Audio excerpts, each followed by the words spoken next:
Es un privilegio, bienvenidos a todos. Es un gusto estar nuevamente en casa compartiendo la bendición de nuestro Dios. Así que déjenme, antes de ir a la palabra del Señor y compartir la reflexión para el día de hoy, hacerles un anuncio muy importante, ya que estamos a pocos días, hermanos, de celebrar nuestra convención regional que se va a desarrollar aquí en nuestro templo auditorio, que va a ser la segunda semana del mes de marzo. Vamos a tener la bendición de compartir con muchos hermanos de toda nuestra región, de las distintas provincias que componen nuestra región, con los pastores y líderes. Pero dentro de esa convención se va a desarrollar una actividad muy importante, que es la Cumbre Global de Líderes.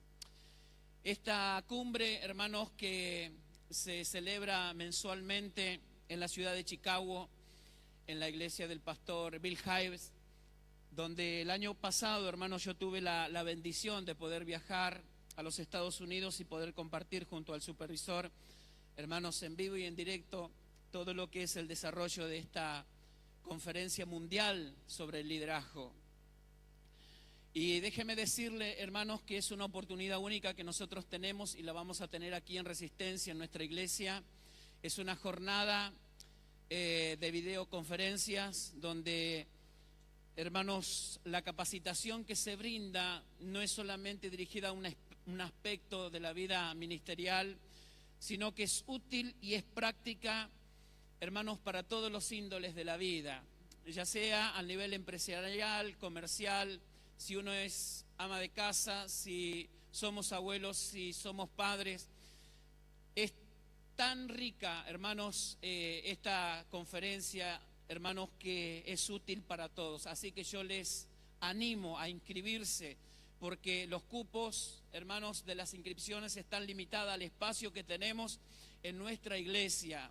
Nosotros tenemos la bendición de tenerla aquí en nuestra iglesia, una cosa práctica para nosotros, que no tenemos que viajar ni hacer inversión, hermanos, en cuanto a gastos. Así que yo les recomiendo que esta semana se inscriban, porque las inscripciones, hermanos, son limitadas por el espacio. Entonces, a los líderes, hermanos, a usted que está comenzando el camino del Señor y quiere aprender más del Señor, no hay distinción, hermanos, para poder participar a la cumbre. Todos están cordialmente invitados y todos son bienvenidos. El lema, hermanos, que utilizan en la comunidad Willow Script, allí en Chicago, es que cuando un líder mejora, todas las cosas mejoran. Entonces todos necesitamos mejorar en algún aspecto de la vida. Entonces, hermanos, la comunidad va a ser bendecida. Así que no se olvide, hermanos, inscríbase esta semana. Amén. ¿Quedó claro? Decile al que está a tu lado, inscribite. Esta semana tiene que ser, hermanos. Amén. Así que los cupos son limitados, les repito. Hermano, inscríbase, lo va a valorar, lo va a agradecer y va a ver que esto va a ser algo que va a edificar su vida de una gran manera, y es sin desperdicio, hermanos. Yo se lo puedo decir y se lo recomiendo, que es algo que realmente a mí me ha bendecido mucho, y yo sé que a cada uno de nosotros y a todos los que sean parte de la cumbre van a ser muy bendecidos. Bien, mis amados hermanos, vamos a ir a la palabra del Señor, y yo quiero que nos dirijamos a la carta de los Romanos en esta mañana, y vamos a leer dos versículos.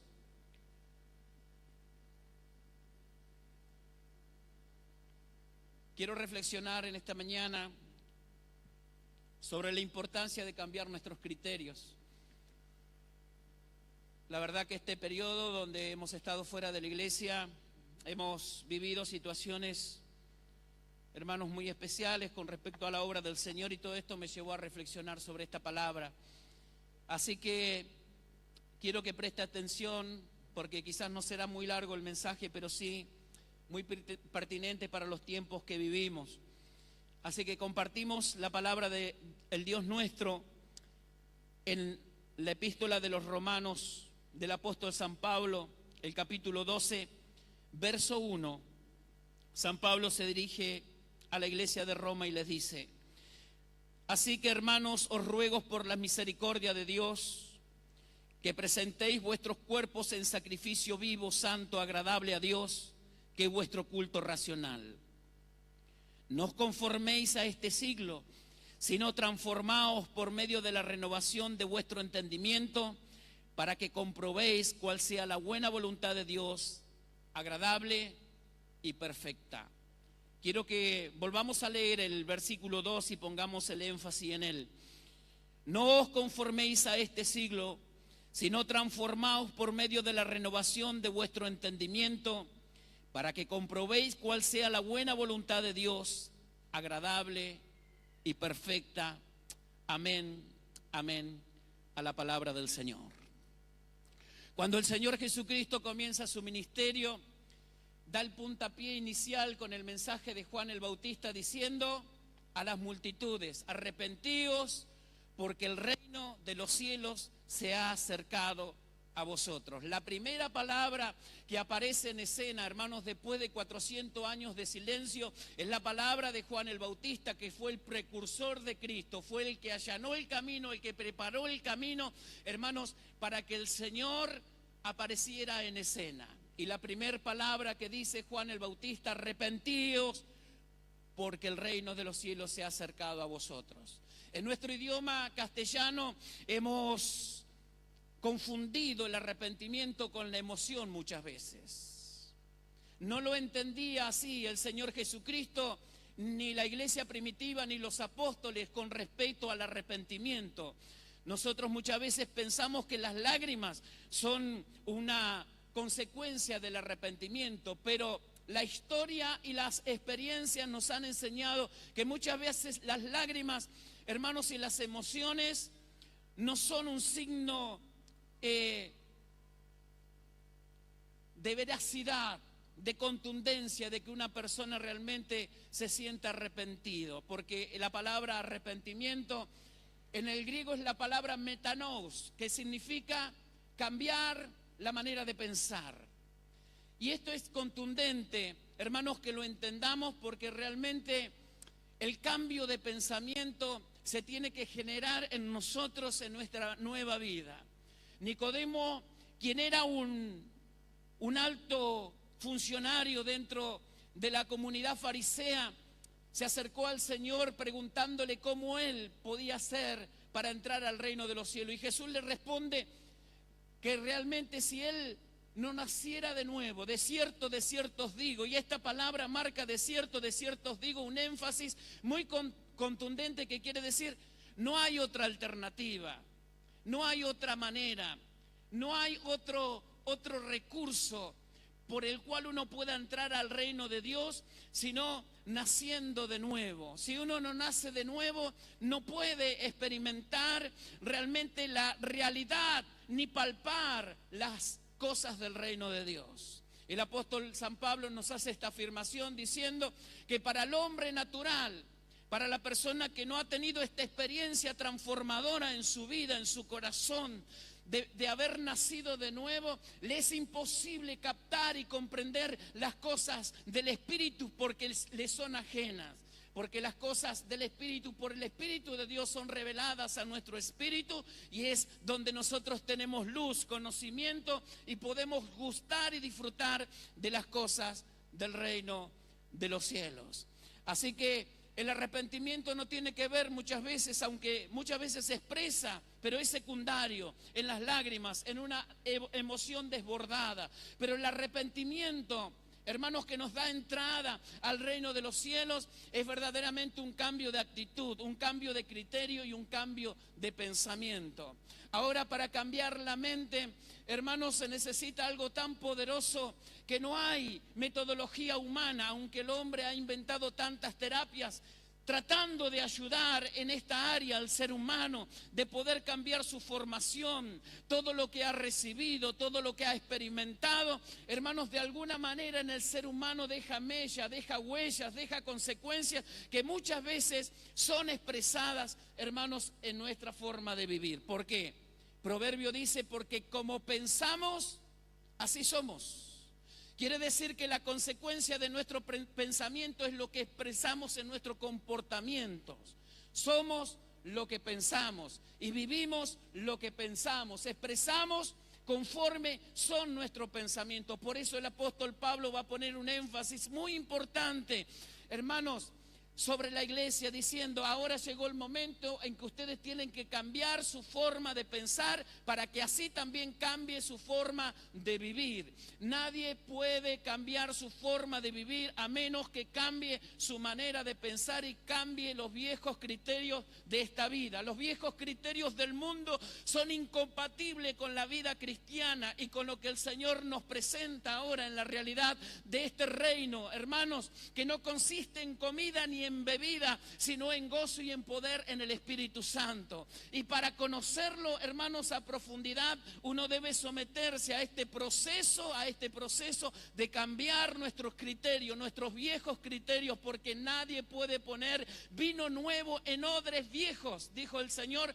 porque esto se convertiría en un desastre. Quiere decir que la nueva vida del Señor, los nuevos criterios que Él nos presenta son incompatibles con los viejos criterios, hermanos, y la vieja manera de pensar, de actuar y de decidir que nosotros hemos tenido en el mundo. Pero bendita sea la palabra del Señor, que si hay un instrumento, hermanos, que puede generar esto en nosotros, es la palabra del Señor, de ordenar, hermanos, nuestros conceptos, nuestras prioridades, hermanos, de poder ver, hermanos, lo que realmente es valioso y lo que es, como dice la palabra, amable, justo y puro, es la palabra del Señor, porque ella como espada, hermanos, penetra hasta lo profundo de la mente y ella puede redarguir, hermanos, esos pensamientos y esos viejos criterios en nosotros y convertirnos, hermanos, en realmente nuevos criterios para que podamos entender las cosas del reino. ¿Cómo se cambia la mente, pastor? La mente no se cambia, hermanos, como algo mágico. No hay una forma mágica para cambiar nuestros pensamientos. Es un proceso que usted y yo debemos tomar, y es un trabajo que la palabra de Dios nos da a cada uno de nosotros. Por eso Pablo le dice: les ruego por la misericordia de Dios que cambien su forma de pensar, para que cambien su manera de vivir. Si Pablo podría haber cambiado los pensamientos con una forma mágica, con una simple imposición de mano, hermanos, aunque esto puede ayudar, puede estimular, pero el cambio de mente, hermanos, y el cambio de criterio, hermanos, de esta cabecita, hermanos, es un proceso. Y cuando estamos hablando de proceso, estamos hablando de tiempo. Y quiero hablar de estas cosas, hermanos, porque en la teología moderna y en muchas manifestaciones, en muchos lugares, hoy se ofrece soluciones mágicas. Y déjeme decirle con todo respeto, con toda humildad y con toda sinceridad, no hay formas mágicas ni métodos mágicos para la transformación de una persona. La palabra de Dios tiene la virtud y la gracia de hacer esa obra en nosotros, que es algo paulatino, que es un proceso delegado en el tiempo y es un trabajo que cada uno de nosotros debemos asumir, de mirarnos para adentro y de examinar, hermanos, cómo pensamos, porque como pensamos, lo repito, así es como nosotros vamos a vivir.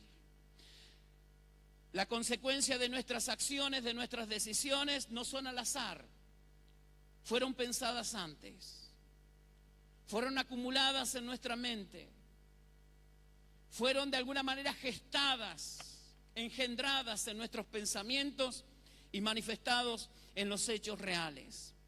Por eso Pablo le va a decir: yo les he enseñado la teología, y Pablo desde el capítulo 1 hasta el capítulo 12 les va a enseñar la doctrina, hermanos. Y va a decir en el capítulo 1: por cuantos todos hemos pecado, estamos destituidos de la gloria de Dios.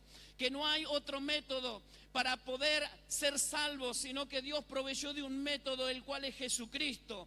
No hay ninguna alternativa que el hombre pueda de alguna manera poner paralela al plan de Dios. Jesucristo es el Salvador. No hay otro nombre dado a los hombres en el cual podamos ser salvos, sino solamente en el nombre de nuestro Señor Jesucristo. Pero así como la paga del pecado es muerte, la dádiva de Dios es vida y vida eterna en Cristo Jesús, Señor nuestro. Nos va a decir que así como estamos perdidos en pecados y estamos destituidos de la gloria de Dios, por la misericordia de Cristo, hoy justificados por la fe, tenemos paz para con nuestro Dios. Nos habla de la gracia, de la misericordia y de la piedad que Dios ha extendido por nosotros a través de Cristo. En el capítulo 8 nos va a decir que ya ninguna condenación hay para los que están en Cristo. Esto no a los que viven conforme a la carne, sino a los que viven conforme al Espíritu. Pero cuando llega al capítulo 12 les va a decir: iglesia, ustedes saben los fundamentos, saben, comprenden la doctrina de la palabra de Dios, pero ahora llegó el momento de poner en práctica todo lo que conocen, y eso es que ustedes tienen que cambiar los viejos criterios y poner en marcha los nuevos criterios conforme a la palabra de Dios. Hay algo que se llama en la palabra de Dios la doctrina del reemplazo. Quiere decir que hay cosas, mis amados, que nosotros hemos aprendido del mundo y que muchas veces la traemos como un lastre, hermanos, arrastrando por años, de conceptos, hermanos, de ideas, de cosas que nos han enseñado mal. Pero ahora, hermanos, la palabra de Dios nos dice que tenemos que desaprender algunas cosas para aprender otras. Así que nuestra vida como cristianos es una vida de continuo aprendizaje, de desprendernos de cosas que pensábamos que estaban bien, la manera de actuar, de pensar, de decidir, hermanos, y abandonarlas para adoptar otras en el camino del Señor. Y esto es maravilloso, de saber que el que comenzó en nosotros la buena obra la completará hasta el día del fin. Así que es un trabajo que todos nosotros tenemos de ejercitar, hermanos, esa transformación en nuestros pensamientos, trabajar para adentro, mirarnos, mirar nuestro carácter, mirar nuestro temperamento, nuestras reacciones, mirar nuestras motivaciones, mirar aquellas cosas, hermanos, que nos movilizan y que nos impulsan a hacer cosas y evaluarlas a la luz de la palabra de Dios. Y si estas no están bien, corregirlas y encaminarlas conforme a lo que Dios ha establecido en su palabra, porque es la única manera, hermanos, en que nosotros podemos de alguna manera transformar nuestra conducta. Y si hay algo que la iglesia necesita, hermanos, y que el Señor necesita en este tiempo, es que nosotros seamos agentes de transformación. Pero la transformación comienza por nosotros. Que nuestros criterios, que nuestros valores, hermanos, y que nuestras prioridades estén bien establecidas para poder, hermanos, alumbrar al mundo y para poder ofrecer una alternativa distinta a la necesidad que las personas hoy tienen. Y repito y reafirmo esto, no es por una solución mágica, no es por un elemento externo, hermanos, que hoy están usando tantas iglesias como una alternativa para transformar la vida. Todos estos elementos tienen como finalidad quitar, hermanos, la centralidad de Cristo. Y Jesucristo es el centro de la iglesia, Jesucristo es la vida de la iglesia, Jesucristo es el Señor de la iglesia. Ningún elemento extraño, hermanos, puede suplantar la persona de Cristo. Alguien diga gloria a Dios. Jesucristo, hermanos, es el Señor de la iglesia. Estamos viviendo tiempos trascendentales, tiempos de muchos cambios, de muchas transformaciones, mis amados, y uno de los mayores problemas que tenemos entre nosotros es nuestra ceguera espiritual, que no podemos discernir. Estamos como los de Nínive, que muchas veces no podemos discernir entre nuestra mano izquierda y derecha. No hay un discernimiento entre lo santo y lo profano, entre lo bueno y lo malo. Pero Dios quiera, hermanos, que esa luz y esa revelación en este tiempo sean tan evidentes, porque son tan necesarios. No solamente para nuestra iglesia, para nuestra vida personal y para nuestra familia y todo lo que emprendamos en todos los índoles de la vida. Hermanos, que no podemos andar a tientas. En el reino del Señor tenemos que andar con luz, y para andar con luz tenemos que despojar de nuestra mente toda obra muerta, para que la luz de Cristo nos alumbre y nos dé esa capacidad de entender las cosas. Qué bueno es saber, hermanos, que en este tiempo hay gente que decide aún venir a la iglesia e invertir este tiempo para escuchar la palabra de Dios. Pero no se quede solamente con los que escucha en un servicio.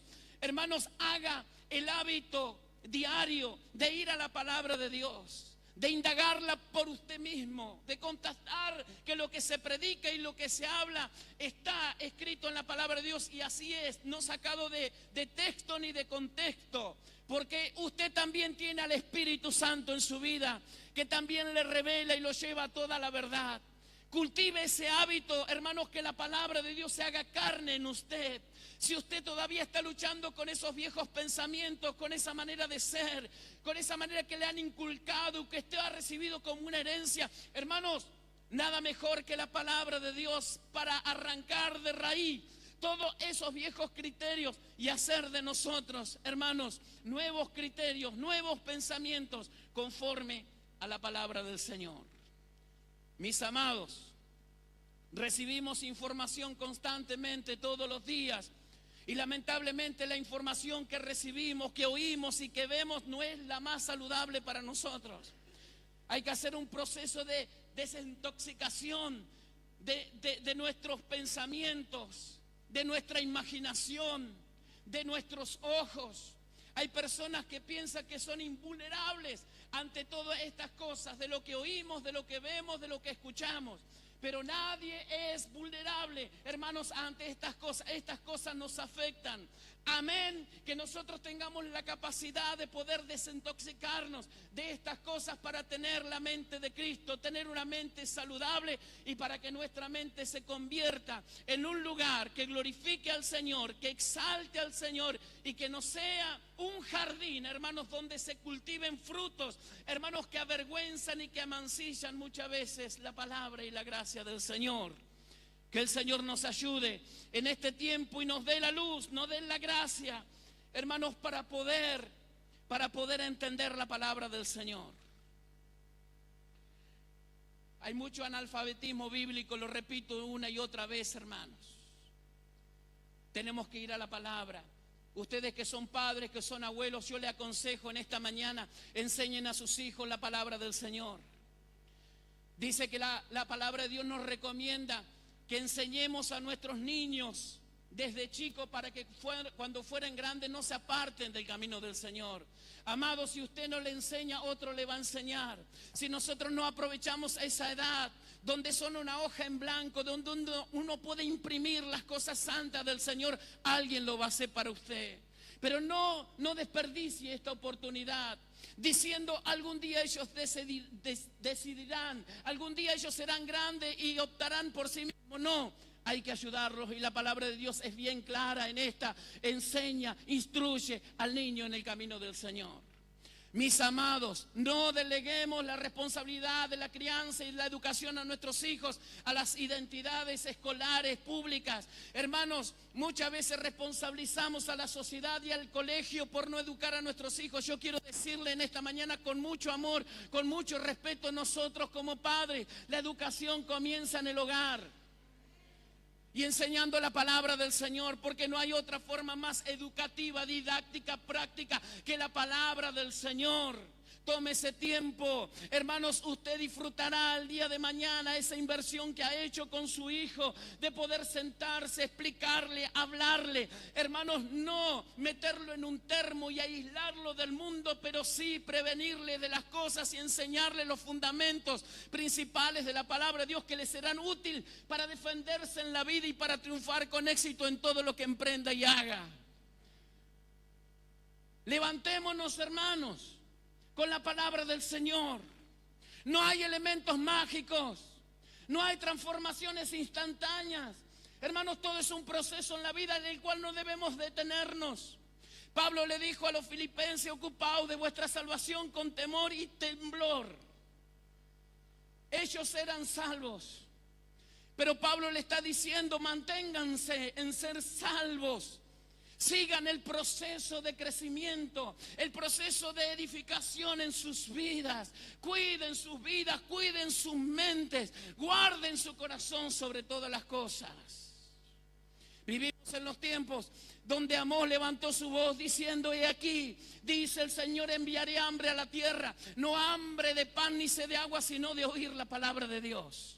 Y si hay un hambre, hermanos, que es mucho más agudo y mucho más triste que el hambre material de pan, hermanos, es el hambre espiritual que muchas personas tienen.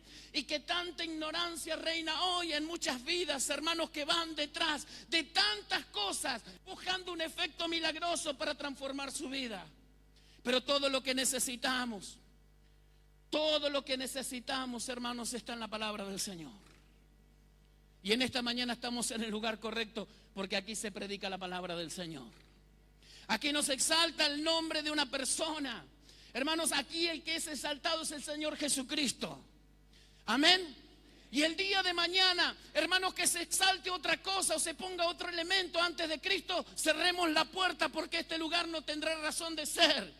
Pero mientras Jesucristo sea exaltado, sea elevado, sea adorado, sea admirado y sea tenido como el Salvador eterno de nuestras almas, celebremos la presencia del Señor, hermano, porque esto recién comienza y durará por la eternidad. Con respecto a lo que le estoy diciendo, la madre de Moisés sabía que lo que ella le inculcaba los primeros años de vida iba a ser vital para él.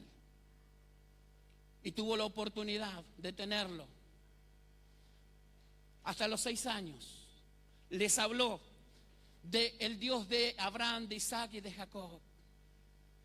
Les inculcó, hermanos, los fundamentos de la palabra y la realidad del Dios verdadero. De tal manera que cuando llegó el momento de decidir, él decidió por el Señor. Rehusó ser llamado hijo de la hija del faraón y optó sufrir por sus hermanos. Él sabía que él había sido llamado, había sido comisionado y que Dios tenía un propósito para su vida.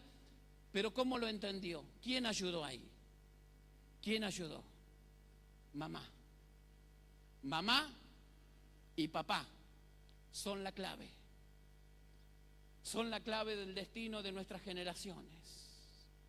Tomémonos tiempo, amados, tomémonos tiempo.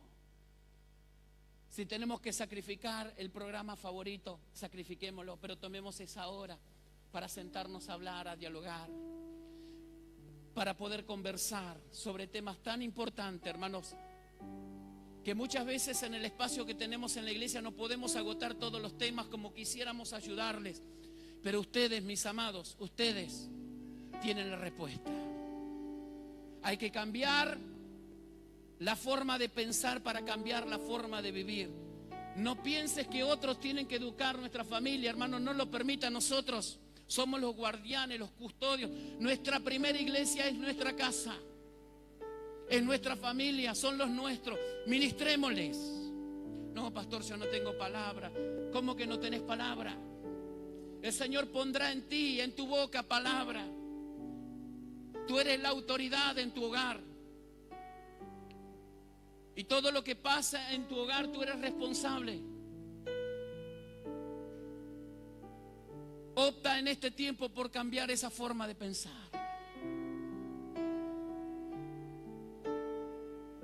Mire, hermanos, vivimos tiempos muy críticos. Usted lo sabe. Pero no quiero ser alarmista en esta mañana.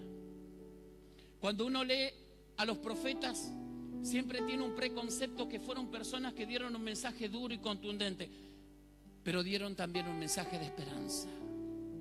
Siempre que hablaron, hermanos, hablaron un mensaje de esperanza.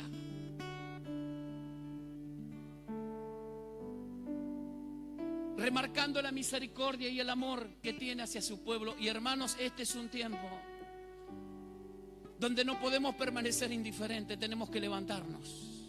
Y tenemos que actuar. No podemos dejar que las cosas nos avasallen, que nos pasen por arriba. Tenemos que levantar, pero para esto tenemos que cambiar esto. Y quiero decirle algo, hermanos, todos somos ministros del Señor, todos los que estamos aquí. No, pastor, usted es ministro, tiene credencial. Las credenciales no sirven de nada, todos somos ministros. ¿Dónde trabajas, hermano?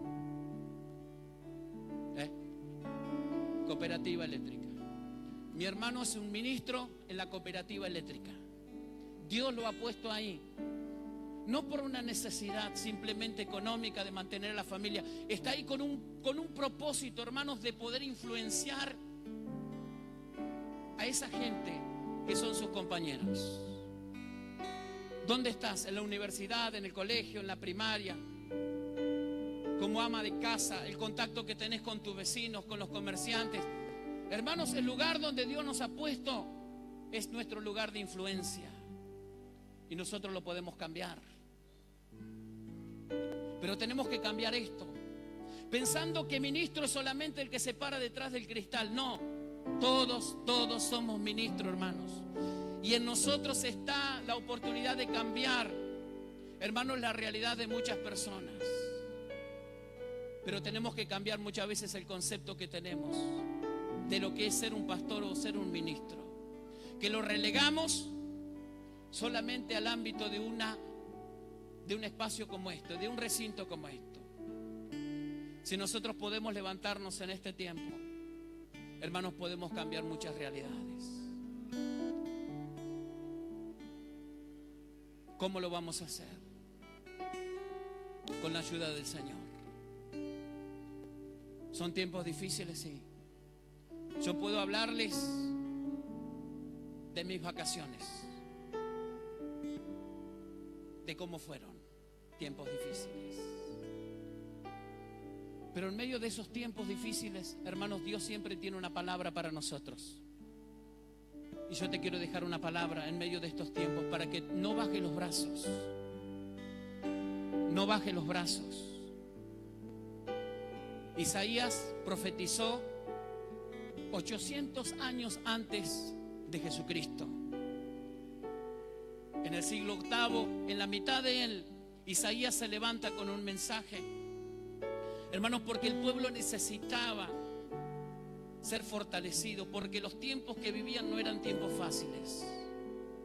Pero fíjese que era tan contundente, hermanos, la situación, que Dios no solamente levantó a un profeta, levantó a 4 en ese periodo histórico, algo que nunca había sucedido. ¿Por qué? Porque la gente necesitaba oír la palabra de Dios. Hermanos, si hay algo que necesitamos en este tiempo es oír la voz de Dios. Necesitamos oír la voz de Dios.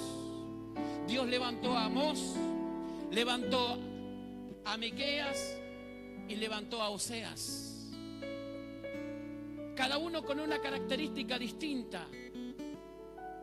Amós era un cuidador de rebaños. Isaías era un intelectual encumbrado con mucha influencia, pero a cada uno en distintos estratos sociales y posiciones los levantó para dar palabra de Dios. Palabra de Dios. Quiero reiterarle en esta mañana, mis amados, la gente necesita escuchar palabra de Dios. Palabra de Dios.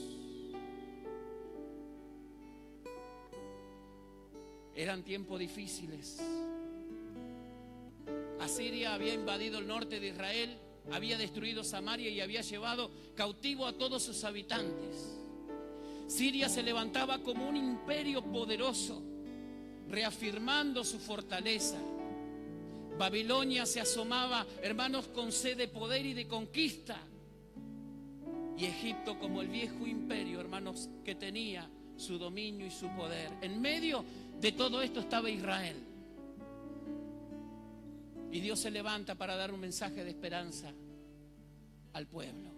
En medio de toda la opresión, en medio de todas aquellas cosas que no solamente eran externas, sino internas, de muchos problemas, de muchas circunstancias, Dios le da un mensaje de esperanza diciendo: las cosas no van a seguir así, esto va a cambiar.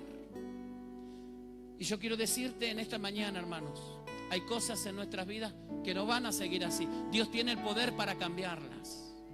Dios tiene el poder para cambiarlas. Dios tiene el poder para transformarlas. Y es el mensaje que Isaías proclamó. Estas cosas van a cambiar. Vendrá una gloria futura. Israel será restaurado. Israel será bendecido. será la gloria de las naciones. Pero la pregunta que todos se hacían era esta: y mientras tanto, ¿qué hacemos? Mientras tanto esperamos eso, la gloria futura, la restauración plena de todas las cosas. Ellos pensaban que no había alternativa. Pero Isaías se levanta con este mensaje y les dice: tú guardarás en completa paz aquel cuyo pensamiento en ti persevera. Mientras tanto, mis amados, hoy podemos estar bajo muchas dificultades, bajo muchas opresiones, bajo muchas adversidades, bajo muchas situaciones que no podemos controlar. Pero mientras tanto, el Señor dice: yo guardaré en completa paz aquel cuyo pensamiento en mí persevera. Jesús le dice a sus discípulos una noche antes de ir a la cruz: no se turbe vuestro corazón, ni tengáis miedo. Creed en Dios, creed también en mí.